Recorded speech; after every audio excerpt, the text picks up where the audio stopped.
Hello, I am Alphonso III, and this is Alphonso Speaks. I use this platform to promote the Conscious Conversation experience, which is a collaboration and movement that chooses love and enlightenment. A lot of times, what I say, what I say on this program may sound extremely idealistic, but in such a hostile, confrontational, ready to fight environment that we're in, anything that sounds positive and uplifting will sound idealistic. And most things that sound idealistic remain idealistic until they are brought into reality, until it's real. It was idealistic for those guys to want to fly an airplane, and everybody said they were crazy. And now people are flying all over the world. It was idealistic when the horseless buggy came out, or somebody was imagining and thinking about creating something to travel where you don't need a horse. And it was idealistic at first until the first horseless carriage or whatever came into fruition.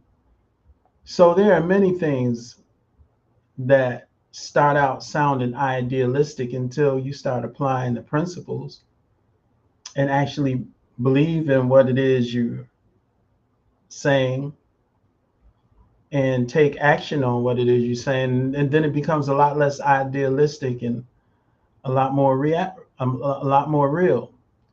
So I understand that a lot of what I might say may sound idealistic. However, I know that when I began implementing these things that I'm sharing with you, when I began implementing these things into my own life, they had a profound effect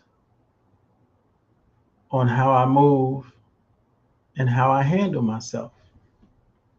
So if some of the things I say do sound idealistic to you, just know that if you begin applying these things to yourself and checking to see if they'll work for you, they just might be less idealistic.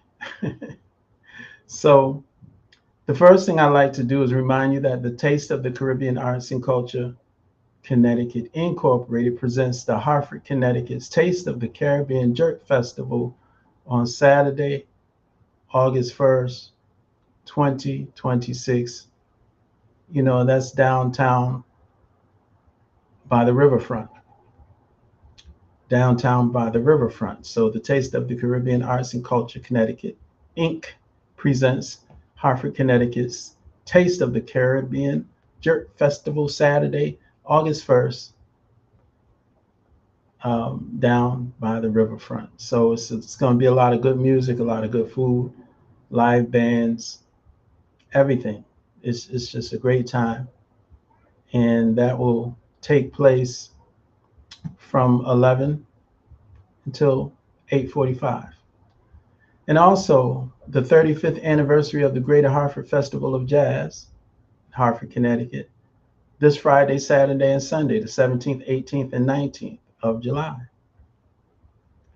Takes place coming up in a couple of days. I was invited to do a poem. It will be a tribute to Black women. It's called For You There Are No Words. I personally think all women are special because they bring forth life and they help to bring up life in a society that if it wasn't for them, there would be no human life. So I think all women are special.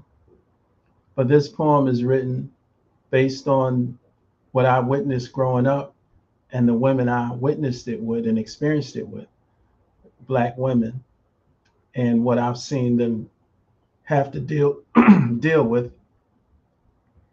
And for those reasons, I believe they deserve a tribute. So that is why this is a special tribute to Black women.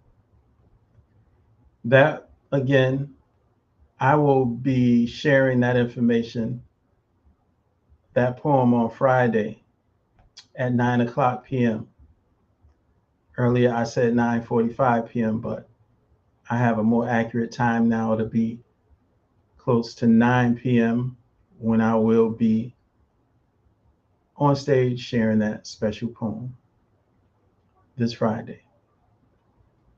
I also have shared that I am willing, if you have young people that you would like me to speak to about the conscious conversation experience and how they can become better communicators and don't join this conflict and confrontation type of environment that we're seem to be in right now on all levels, at all ages.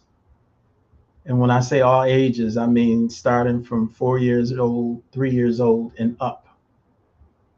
The confrontation is real. And it seems like it's the first choice for many people, even young people. So I'm open and willing to speak to young people if you have a group. And it does, you don't have to be an organization, because clearly the organizations have not necessarily been interested in what I have to offer. It could just be you and you know a few teenagers and you want to bring them together. We can just have a conscious conversation. That's all good. And I also have a program where I help people with anger. It's called the Plan for Anger. And again, I don't claim to be a therapist or psychologist or psychiatrist or PhD or a doctor or any of that stuff. What I share is my own personal experiences to the best of my knowledge. And if it makes sense to you and works for you, that's beautiful. And if it doesn't, that's beautiful also, because everything is not for everybody. Our minds are like the details in a fingerprint. Everybody is different. So everything is not going to always work for everybody. So again, I'm open to talking to young people. I'm open to talking to adults too, talking to adults as well who have conflict issues and want to become better with dealing with those conflict issues. Um, I'm open to talking and sharing. And, at this point, I'm not asking you for any money or anything like that. You can inbox me and we can get together and have a conscious conversation. So, again, the conscious conversation experience is a collaboration and movement that chooses love and enlightenment. The key word is chooses.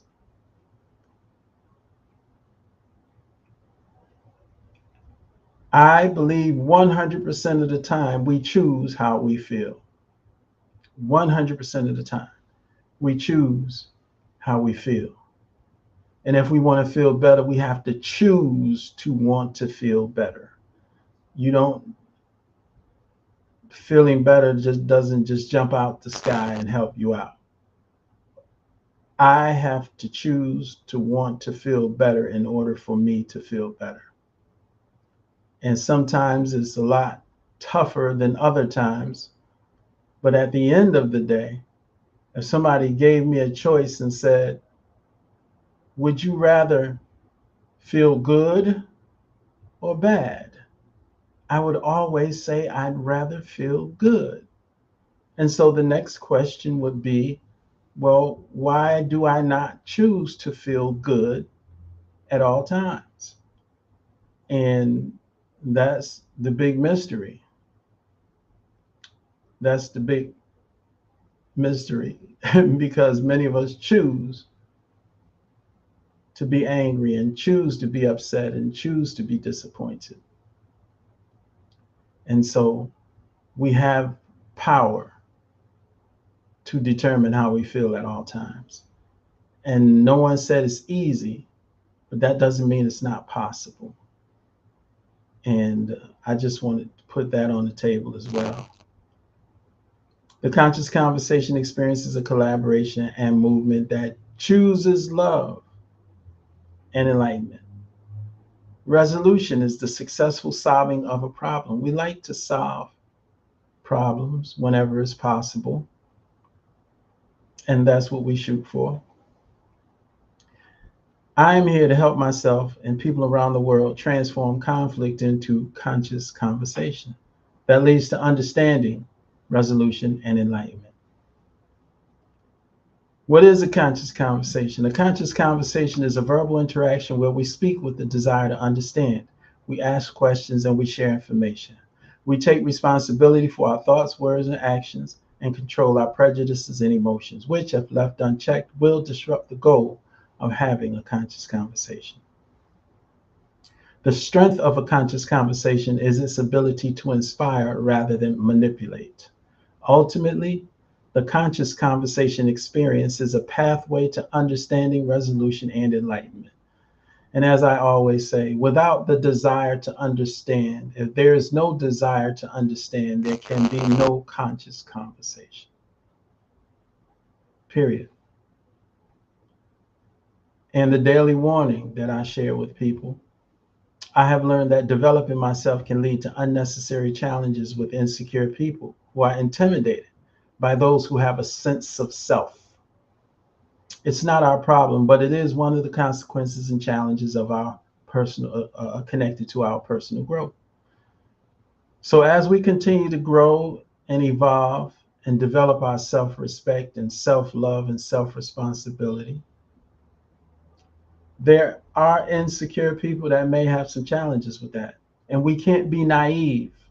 We have to apply our senses and be aware of these insecure people, because there's no telling how far they will go to F you up. And F you up they will.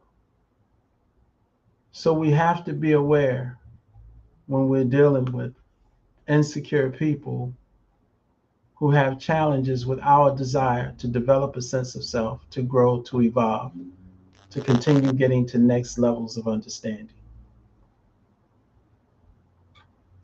So tonight, thoughts that I am willing to have a conscious conversation about. So tonight's thought that I am willing to have a conscious conversation about is this question. The question is, do I hold any person, place, or thing higher than I hold myself? Do I hold any person, place, or thing higher than I hold myself?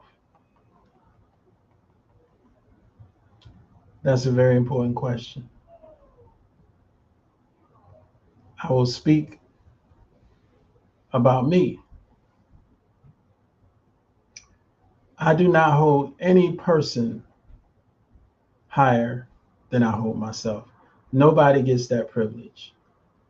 I have no heroes that are that big in my life where I'll hold them higher than I hold myself. There is no person or human I believe in that I will hold higher than I hold myself. The next closest thing or the next closest person that I will respect is women in general, because women are responsible for maintaining life on this planet. And if it were not for a woman birthing me, I wouldn't be here today. However, women don't get the privilege of being held higher than me by me. I have to respect myself first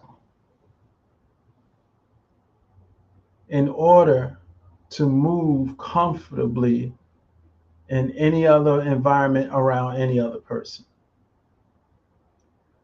When I walk in the room, my disposition, my attitude, my feeling, no matter who's in the room, it could be Obama, it could be anybody.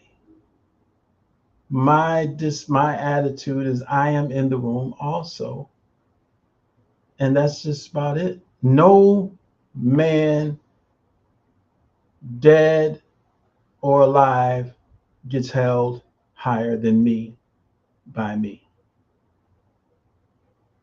And again, if anybody has any questions, I'm on Facebook, and you can post it in the comments. I'll answer questions associated with what I'm saying if you happen to have any questions about what I'm saying. So no man gets held higher than me by me. We're clear. No person, period, dead or alive, gets held higher than me by me. No place gets held higher than me by me. There is no temple, no sacred church, no sacred temple, no building on this planet that gets held higher than me by me. The most sacred temple I have is this physical vessel that houses me. And there can be no temple that can be more sacred than this physical vessel that houses me and my consciousness. So there is no place, there is no temple, there is no church, there is no building that gets held higher than me by me. There is no thing, the power of whatever. There are no crystals, no candles, no oils, no scents. And what I mean by scents, I mean smells, no symbols, this unk. No thing gets held higher than me by me. So no, I hold no person, place, or thing higher than I hold myself. And that's period.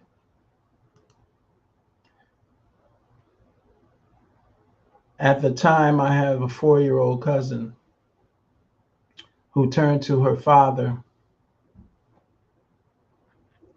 and asked him a question. And I heard him say to her, well, go ahead and ask him. That's your cousin. Ask him. Ask him your question. He'll tell you. So that 4-year-old looked up at me and said, Cousin Avi, are you a king? And I told her, absolutely. And I really do not underestimate the power of young people and the presence of young people and the mind of young people. I think they are so pure. Their essence is so pure. Their energy is so pure. So when a 4-year-old can look up at me and assess in her own mind based on whatever understandings she has in this world and ask me, am I a king? Absolutely. And I've been a king ever since. And my objective is to constantly carry myself like a king that I claim to be. And with that, comes great responsibility, self-responsibility. There's no room for me to blame anyone for anything in my life, because I know that the decisions that I have made are responsible for what I see before me as my life. My decisions put me directly in the position that I am in today. That's just universal law. There's no argument about it. In many cases, we may not like that truth, but our feelings about the truth don't change the truth.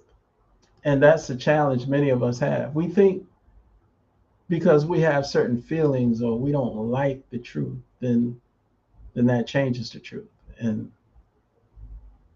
that's no further from the truth than that. So if we take full responsibility for ourselves and love ourselves and respect ourselves, then there's no room for blame in our lives at all. We have to check our decision making.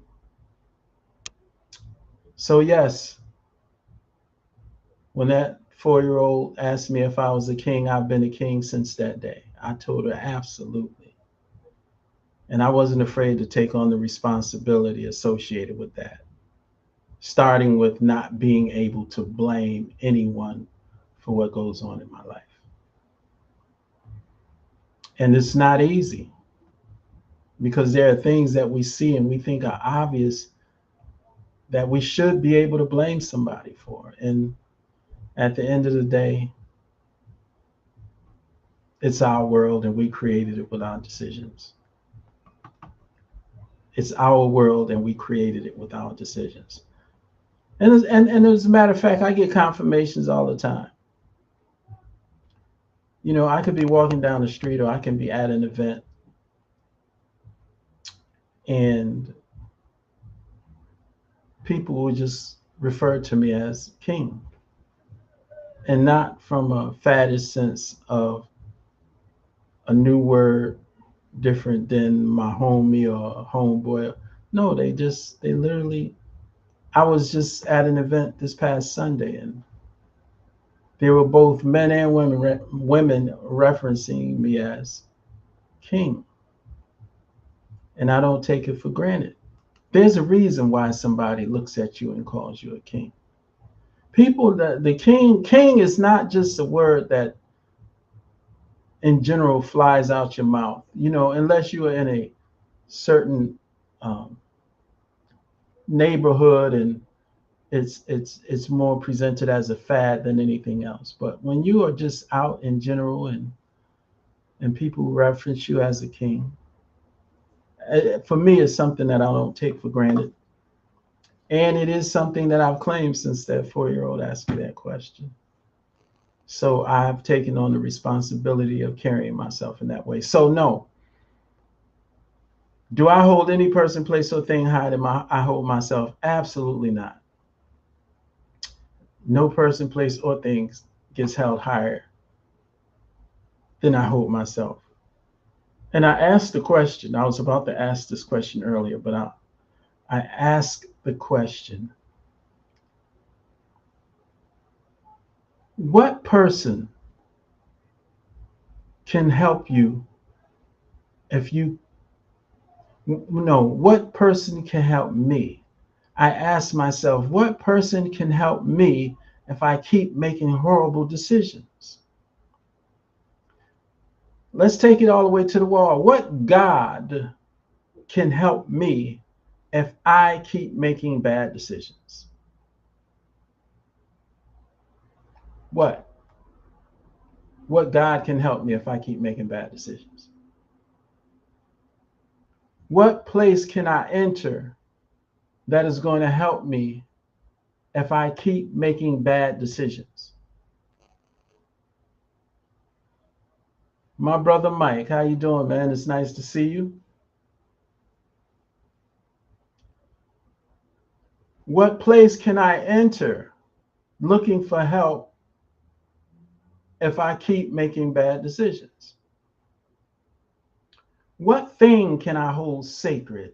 The ankh or the cross or whatever, the stick we put under the, we have our shrines we put in our houses and all of that. How can that help us if we keep making bad decisions? Now, that's the question I have. Whatever your belief is, your religion, the book you believe in, if you're a Quran person, or if you're a Bible person, or if how can any of these books that I believe in, if I believed in these books, how could they help me if I keep making bad decisions? How can any scripture help me if I keep making bad decisions? So at the end of the day, ultimately, more than any person, place, or thing, it falls on me. That's why I have to be the top. I can't hold any of these things higher than I hold me. No person, no place, no thing can I hold higher than I hold myself, because none of these things can help me if I keep making bad decisions. And that's just the absolute truth. Can't argue with that. No matter what you believe in, you can do your meditation. I mean, I can meditate. I can have these daily affirmations. I can all of this stuff. And if I keep making bad decisions, none of that stuff is going to help me. Every when I go on YouTube, I can't go on YouTube without seeing a Tai Chi commercial. Tai Chi is not going to help me if I keep making bad decisions. I'm hoping you get my point. At the end of the day, we have to take, we have to have some self-love, self-respect, and self-responsibility. And we have to put ourselves first, because none of these entities are going to help us if we keep making bad decisions. So that was the thought I'm willing to have a conscious conversation about. Do I hold any person, place, or thing higher than I hold myself? For some of you who do, you have sacred temples and you have sacred things you put around your neck, and you have your affirmations and your scriptures and all of those things. If you feel like those things can overcome your bad decisions, well, let's talk about it eventually one day, because this is one of the subjects that's on the table. And the other question I put on the table, I put these different questions.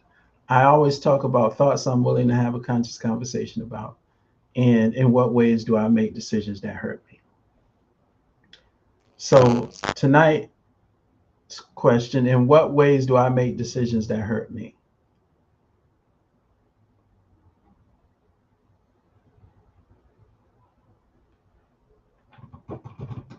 Let me see.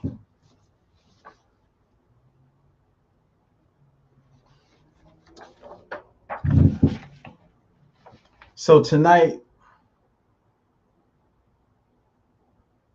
last night I talked about, do I allow criticism from others to negatively impact my spirit and the quality of my life?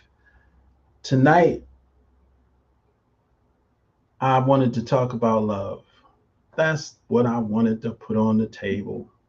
This love business. Everybody know about love.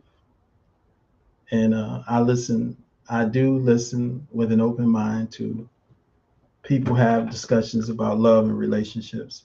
But tonight I'm gonna just engage in a brief interaction about love. Love is not something that is the result of. Love is proactive. Love is proactive. So love is a proactive, self-induced presence of mind. Love is a proactive, self-induced presence of mind. We must choose love.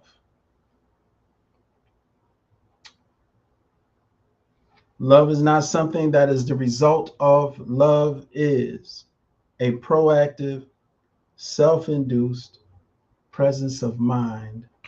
We must choose love. So now, what is love? Like, we talk about this love business. What is it? What is love? I hear people talk about it all the time. Start asking people what is love, all hell breaks loose.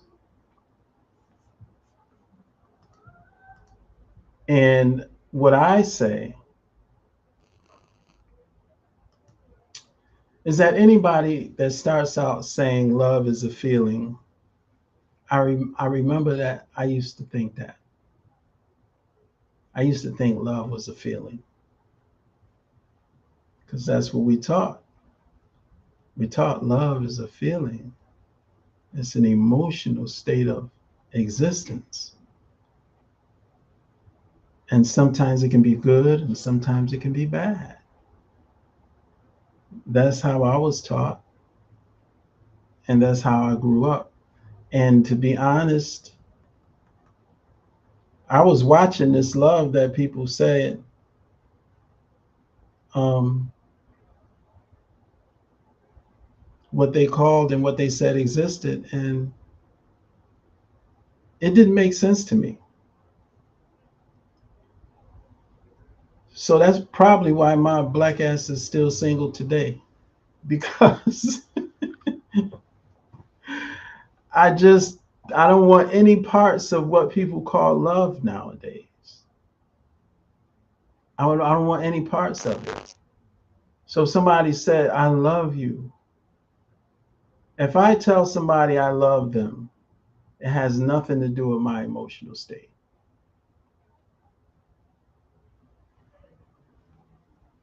But when somebody says I love you,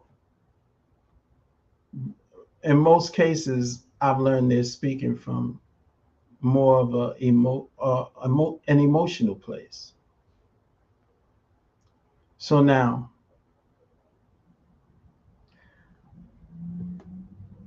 love,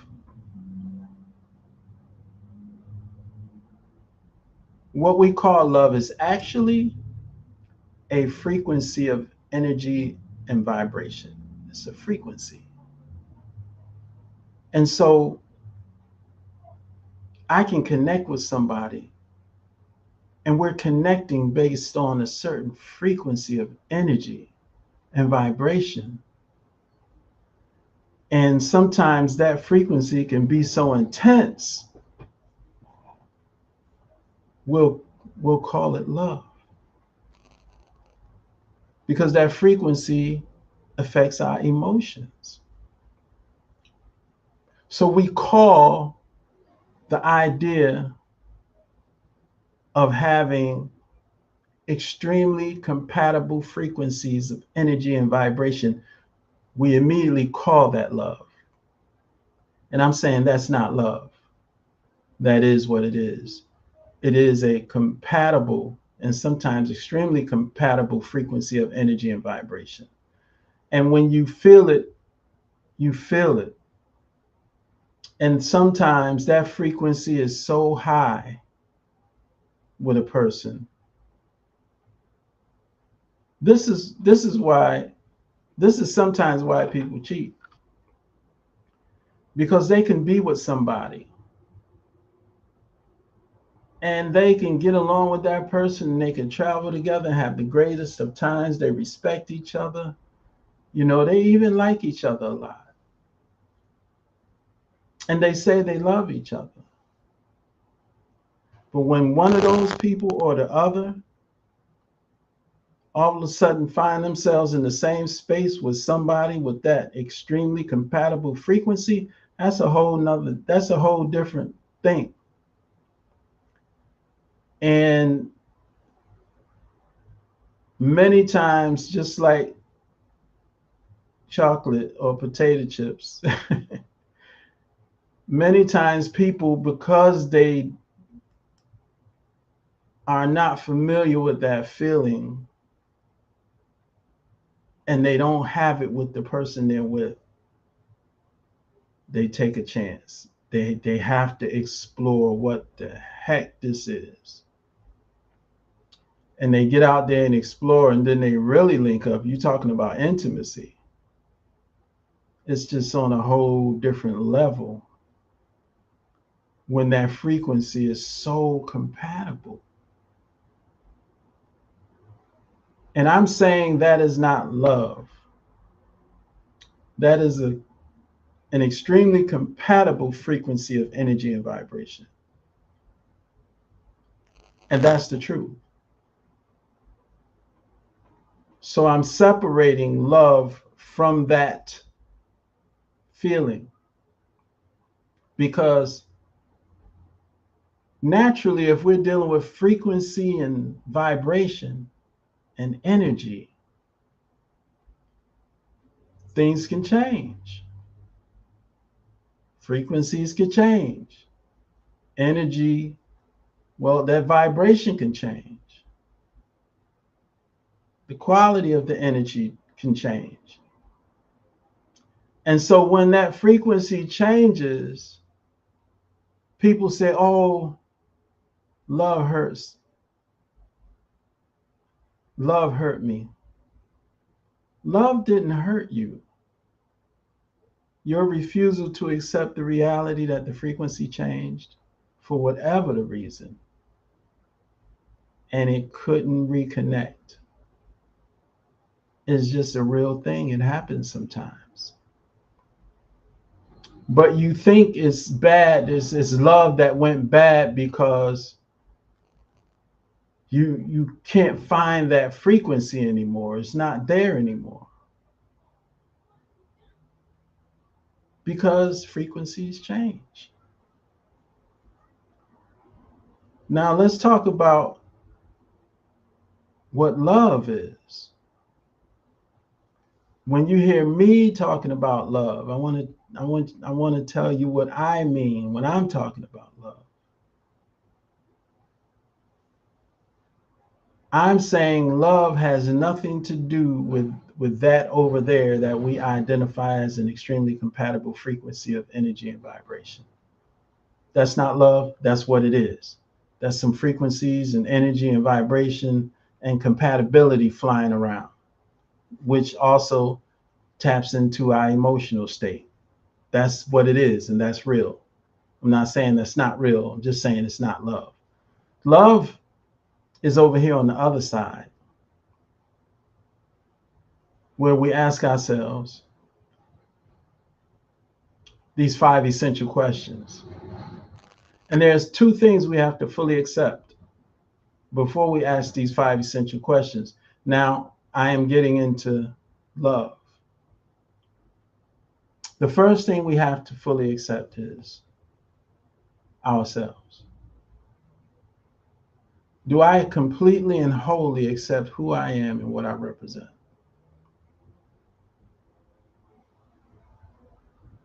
And the second question,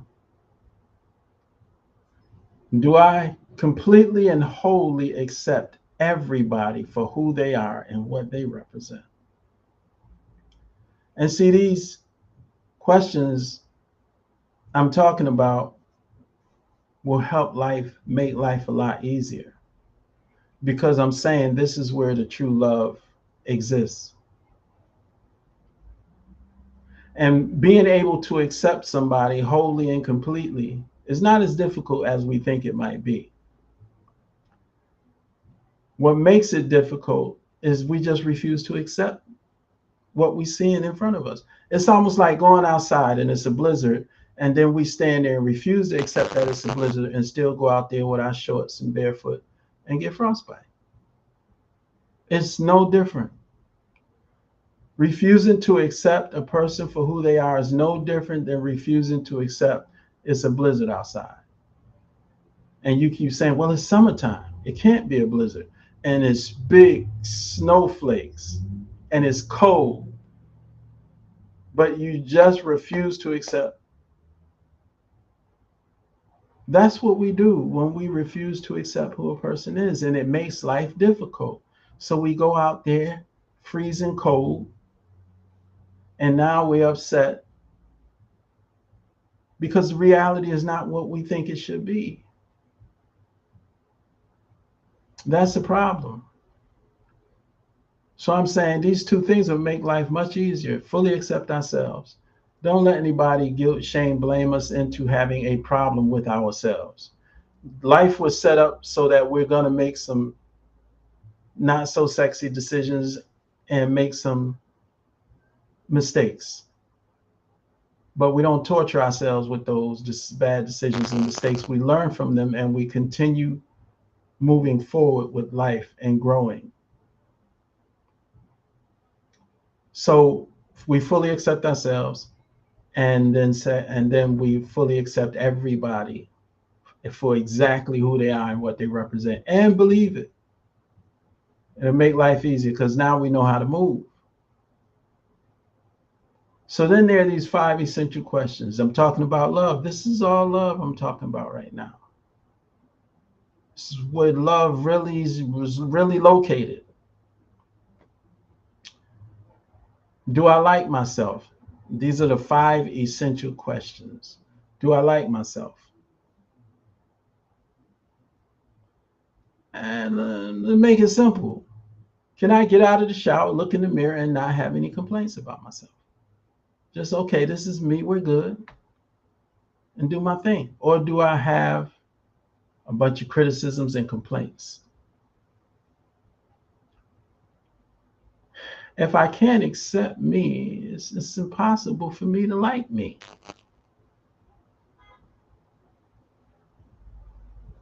Second essential question is, do I love myself? Do I put myself first at all times?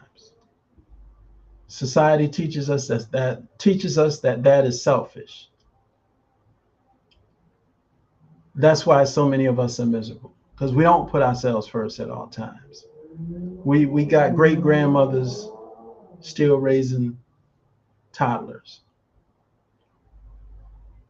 They raise their own kids, and then they raise their grandkids, and they raising their grandkids' kids because they don't put themselves first. Unhealthy, unhappy with life, and miserable. When you love yourself, nobody comes before you ever for any reason. Period.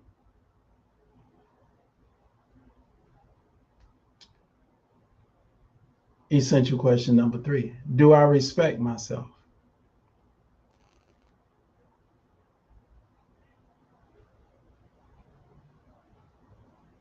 Many of us claim we respect ourselves, while at the same time accepting things from certain people, even people in our lives that we live with, accepting things that we don't like. And accepting things that we don't like is not bad if we actually accept it and our body receives it as acceptance. But when we're genuinely miserable about it, there is no self-respect.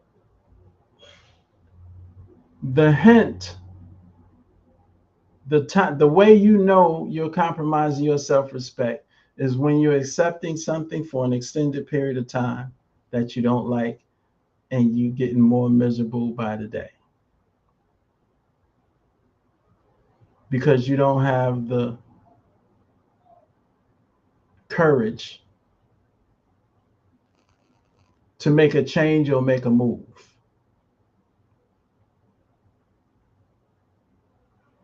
And when you have self-respect,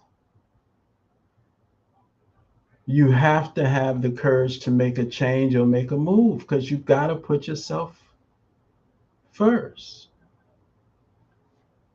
from the standpoint of self-love. Self-respect, you got to be ready to make a change or make a move. You do not, I cannot live an extended period of misery for any reason. I can't think I like somebody and then accept something that's making me miserable. How can you possibly like somebody when you don't even have love for yourself? How can I like somebody and I don't even have love for myself? What do I have to give somebody in the like department if I don't have any love for myself in the love department? How does that work? So rather than be afraid to make a decision or make a move, make a plan, that's so much better than just continuing in misery. But even more than that, you have no self-respect. So, do I like myself? Do I love myself? Do I respect myself? Do I take full responsibility for myself? That means there's no blame to pass around. I don't blame anybody for anything. Somebody shows me something that caught me off guard. I might have a moment, but then I have to recover and accept them for who they are. I'll make a decision based on what I think somebody else might do or how I think somebody else might feel or whatever, and it doesn't work out. I can't blame anybody for that. I have to take responsibility for the decisions that I make at all times. So when we have self-responsibility, blame is almost never a part of our lives. These five essential questions, they're not easy. And the actions associated, but this is where the love is. This is where the love is. This is the only place the love is. In these five essential questions. Question number 5, do I know myself? See, when you like yourself, or when I like myself and I love myself and I respect myself and I take full responsibility for myself, then I give myself an opportunity to get to know myself. Because when I know myself, there is no reason, like there are women that know themselves to the extent they can be attracted to a man, they can really like how this brother carries himself, all kind of stuff, but they also see certain things that are unacceptable. And they're not mad about it or upset. When you know yourself, you almost want to bust out laughing because there are certain things that are so unacceptable, it's not even worthy of a conversation. And so some women are just smile and say, you are very nice and it's a beautiful thing, but no, it's you just not for me. I got to keep it moving. Men too, same thing. Man, you are so gorgeous. You just got so much going on, but when you know yourself, you deal with the truth and you accept the truth and you accept the fact that whatever it is, it's just something that you're not willing to compromise yourself for or lose your personal peace for. That's probably why my black ass is still single now. Because that's where I am, man. There's nobody worthy of me losing my personal peace. Um, but this is where the love is located. I'm trying to tell you. This is where the love is located in these 5 essential questions. Now, these 5 essential questions, how you answer them determines how you handle when the frequency changes. And when that frequency changes, because things were so intense, That's when you go to those 5 essential questions and you say, hey, get it together. Because this love over here I have, for me, is not willing to torture myself for a temporary frequency. Or even if it was an extended frequency and it lasted some years and things just changed. You got to accept the reality and keep it moving because of self-love, self-like, self-respect, self-responsibility, and self-knowledge. That is the love. Those 5 essential questions. Do I like myself? Do I love myself? Do I respect myself? Do I take full responsibility for myself? Do I know myself? That's where the love is. That other stuff is frequency of energy and vibration, and it could change at any time for whatever the reason. But love don't change. Love is not bad. Love is good all the time. Love is good all the time. When we're in the right area and understanding of what love is really about. Love is always good. Again, love is located in those 5 essential questions. I can't say it enough, but I will say it one more time. This is where the love is. Self-like, self-love, self-respect, self-responsibility, and self-knowledge. This is where love is located. That other emotional stuff is a frequency of energy and vibration, and many times it's extremely compatible. Sometimes it's just compatible, but it's compatible enough to bring about compatible emotions that feel good. But when that frequency changes, that's not love changing. That is frequency changing. Love is over here in the 5 essential questions that help you make the right decisions. You making decisions based on emotions, then the decisions are not going to be sexy in most cases. When you make decisions based on love, which is self-love, then those are where the best decisions come from. So as far as love, I wanted to talk about tonight. Love is over here in the 5 essential questions. Frequency of energy and vibration is over here in our emotional state. And when the frequencies change, this is when we have to actually depend on love so that we can make good decisions about the fact that the frequency done changed. So I hope I explained it in the best way possible. But love, this love that we be running around here in Valentine's Day, you know, is, and I'm not trying to make fun of anybody, but people are convinced of this Hallmark love we're involved in. People really believe this is love. I mean, on Valentine's Day, they have 100 million different types of flowers for sale in the grocery store. Now, how much love do you have for a person if you're planning for expressing that love means getting up on that day and running to the grocery store to get some flowers?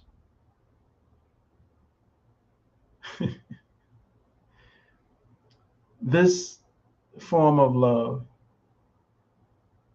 keeps us miserable. Trust me when I tell you.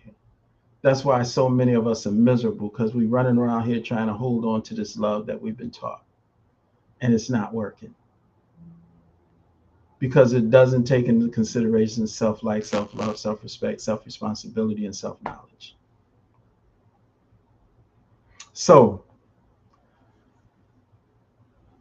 I just want to remind you that the Taste of the Caribbean Arts and Culture Connecticut Inc. presents the Hartford, Connecticut's Taste of the Caribbean Jerk Festival, Saturday, August 1st at the Riverfront.